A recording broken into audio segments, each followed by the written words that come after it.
What's going on, everyone? Moose here, Airguns of Michigan, and today we're going to revisit the FX Impact M3, and I want to talk to you guys about something that came up with this airgun, and first and foremost, I want to tell you right now, I am not going to allow a bunch of negative, hateful, silly comments to be posted on my YouTube channel. So if that is your intention, the only thing you're going to find is that you won't ever be able to post to my YouTube channel again. And I say that because this is going to be a sensitive subject for a lot of people, one way or the other. But I want to talk about it nonetheless. You guys know, man, I am an honest reviewer. I tell you guys the truth. I let you know what's going on. And in no way, shape, or form is this a bash to FX airguns or any other manufacturer out there. But it's something that I want people to understand because I think a lot of people don't. And, you know, and it's important. And this is going to talk about a lot of different stuff. So, first and foremost, an amazing air gun. All I did, you guys have maybe, I don't know when I'm going to release this video, but I did tell you this is going to be the summer of the Impact. It's going to be all about this air gun.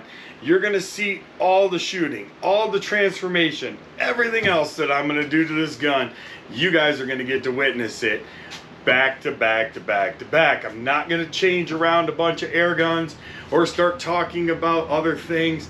I'm going to focus my energy and attention to this particular air gun all summer long.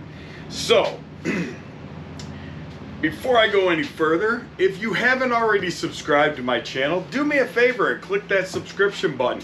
It doesn't cost you a penny to do that, and it only helps me out to be more visible to other people to view my airgun stuff. Also, if you would, do me a favor, hit the thumbs up button. Listen, it doesn't cost you anything. Just be a great person, be a good dude or dudette, and just give it a thumbs up. All it does is help me as well. So, I want to talk a little bit about how I received this airgun. But before we get to that, let me just say this.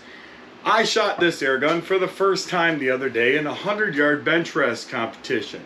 Untuned, and that'll become more apparent a little bit later.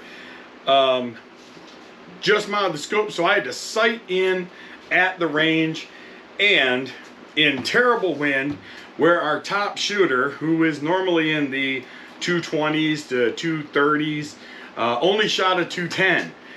With my FX Impact 30 cal bench rest gun, not this one, but my other Impact M3, I shot a 206. Another gentleman with another Impact shot another 206 with one more X than me. So he took second, I took third, and this gun, I shot the second round, not wanting the score to count, but I wanted to see what this gun would do straight out of the box, basically. Threw all my accessories on it and started slinging slugs. Shot a 199, and I'm going to tell you, I know those scores don't sound like much, but not many people would have done better out there. The wind was the worst that any of us have ever seen. We're talking up to 20-mile-an-hour gusts. And I mean crisscross, up, down, in, out, left, right, and all the other directions. So, just to prove a point, this gun, completely stock, shooting 25.5 grain Zan slugs, shot a 199 with 1X. And also, with the slugs, I wasn't holding much. Didn't have to. So that was pretty cool. But I do want to talk about a few things. Number one, when I got the gun, I took it to the chronograph over at High Pressure Pneumatics and put a 25.5 grain slug in it and had a 600, 601, 600, 601 in the first 4 shots. Now, that's kind of low. So what did I do? I looked at my micro wheel and my macro wheel. I set my wheel to 16 and the macro wheel was on 2 1/4. So the very first thing that I did was jack up the numbers on my macro wheel to get the hammer to work a little bit better. The valve was at 2. Now for any of you guys that have tuned FX impacts, 2 is pretty low on the Richter scale. So by simply turning my valve, I got the thing to now accomplish, without touching anything else, 920 feet per second. So why am I telling you this? Here's why. Because buying an air gun from a shop that will make sure that your gun is shooting in such a fashion that's good for you is a great idea. I know my buddy Tom over at High Pressure Pneumatics, when he gets in air guns, any air gun, he will chronograph the gun, and if it's shooting less than what it should, he will figure out why. And now, if you think about this, if somebody who never owned an FX Impact was to get this gun with the valve at 2, the macro wheel at 2 1/4, and the hammer wheel at 16, still set right, and they did. My first rag is set at about one, that's not right, my bottle's below reg, so I know it's at about 160. My rear rag was at about 95. Now my rear rag after the fact has been raised to about 105, but prior to adjusting this rear rag, I was able to achieve, just by the valve and the macro and micro, 920 feet per second with a 25.5 grains on slug.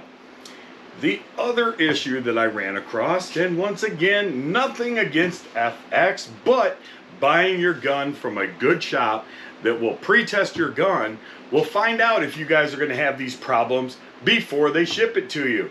So you don't end up with a gun, throw it on the chronograph and go, why am I only shooting 600 feet per second, you know, blah blah, and then you run off on a tyrant not knowing that it's very simple to fix, and start blaming FX and blaming the shop and blaming everybody else.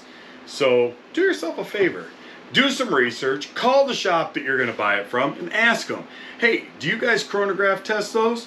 Are you going to make sure that this gun is holding air? It's another thing that High Pressure Pneumatics does. They actually leak test the guns before they send them for 48 hours. Great idea. So the other problem that I ran into was the timing of my pellet probe was off. Now you might be asking yourself, what does timing of the pellet probe have to do with anything? Well, here's what happens. There is a port on a standard impact pellet probe, and at the bottom of that probe there's a hole. That hole lines up with the port that comes from the bottom of the gun and creates that airflow. If the timing is off and that port is slid back or too far forward, well, generally back, but the holes don't line up exact, then what happens? Well, I'll tell you what happens. What happens is that you run into issues with this not sealing and working to flow the air through the barrel, through the probe, and out the end of the gun. Mine was off. So by adjusting that, guess what I gained? Another 10 foot-pounds of another 10 feet per second. Now I'm shooting 930 feet per second just by doing simple and basic things to the gun. So once again, not a bash to FX, but certainly is nice. And I want you guys to all understand, these guns are put together in a factory, right? And other than the regulators, generally are not tuned. That's common for most guns. Not all, but most guns. They're put together on an assembly line. They all do function and they can all achieve the same thing, especially with the M3. Because with an M3, I should be able to tell you that my macro is at 6, my micro is at 16, my valve is at this reg and this reg are at these two things, and you also should be able to achieve the exact or dang close to the exact same results that I get. So, why am I telling you this? Once again, buy from a shop that will pre-test your gun. So you guys don't end up with the gun that you're like, well, it leaks. Well, I can tell you, if you buy from a good shop, they won't leak, because that shop would have leak test that gun. The other issue, and the last issue, and the only other issue that I found, is that on this gun, which I thought was really interesting. I've never seen this yet, but it was cool. This little block right here behind the Saber Tactical TRS rail is part of the tension barrel system. And apparently they are now installing these on the guns from the factory so that they're pre-set up, and it makes it easier for the person who adds the tension barrel to be able to replace the tension barrel without taking your top rail off and without removing the other block that's in there and then putting the tension barrel block in. Great idea, FX. Kudos to you for doing so. But I also found that these screws were loose and one was almost falling out. Now, you may say, well, really? Where's their quality control? Well, here is a great answer, and this is the only answer that I can come up with. These guns, made in Sweden. These guns go into cases. These guns then go into cargo containers.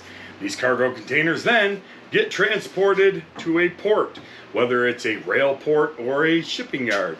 One way or the other, they're going to make their way to a boat. Then these things are going to go onto a boat. The whole time, everything's moving around, and they get shipped across the Atlantic.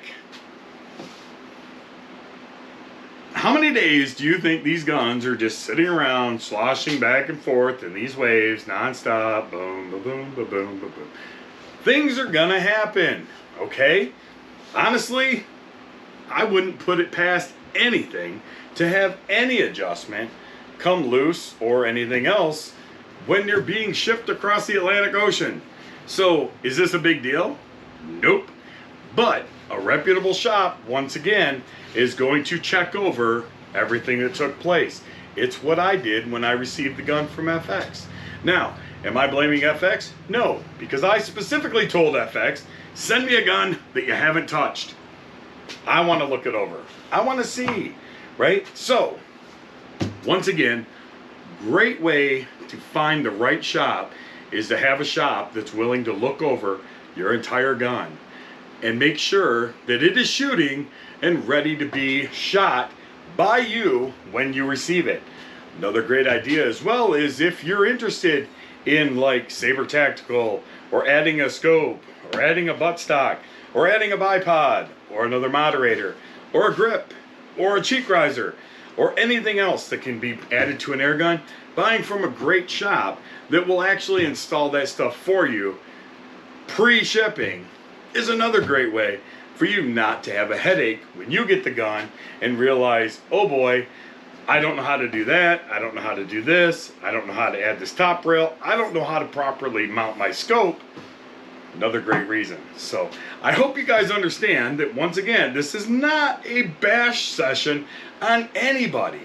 But what I'm trying to avoid is because most of the people that I talk to that have anything against any kind of air gun are always bringing up, and this not necessarily just FX, but they always say something along the lines of, well, I got my gun and I couldn't get it shooting faster than 700 feet per second.